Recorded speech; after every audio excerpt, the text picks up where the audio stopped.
আজকে আমরা জেভিটি দাদা বৌদি ক্যাটারিংয়ের ডাকে চলে এসেছি শ্রীরামপুরে একটা জমজমাটি বিয়ে বাড়িতে। দাদা, আপনাদের এখানে শুনলাম নাকি 250 টাকা থেকে বিয়ে বাড়ির মেনু শুরু হচ্ছে। একদম। আচ্ছা, তো আজকেও তো একটা বিয়ে বাড়ির মেনু রয়েছে, তো আজকের আয়োজনে কি কি রয়েছে?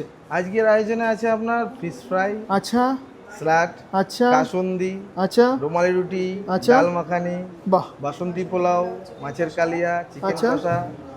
মানে চাটনি, এলাহি পাঁপড়। আয়োজন আমি দেখতে পাচ্ছি। তো যারা আমার বন্ধুরা দেখছে, কোথায় কোথায় গিয়ে তোমরা কাজ করো? সারা দুনিয়াতে যে যেখানে মানুষ ভালো পেতে ডাকবে তার কাছেই যাব। আচ্ছা, এখানে বিয়ে বাড়ির মেনু শুরু হচ্ছে 250 টাকা থেকে, বারবার করে নোট করতে বলছি। আর আজকের মেনুটা কিন্তু একদম জমজমাটি মেনু। দেখুন, তার পাশাপাশি এখানে কিন্তু না না, আর ওদের দাদা কিরকম ধরনের কাজ আপনারা করে থাকেন? যে কোনো লোক ডাকবে সব রকম কাজ করি। আচ্ছা, গৃহবার্ষিক, জন্মদিন, অন্নপ্রাশন, সব রকম। সব রকমের কাজ তোমরা করে থাকো? বিয়ে তো ফুল ইভেন্ট আছে, আচ্ছা। প্লাস ট্যুরে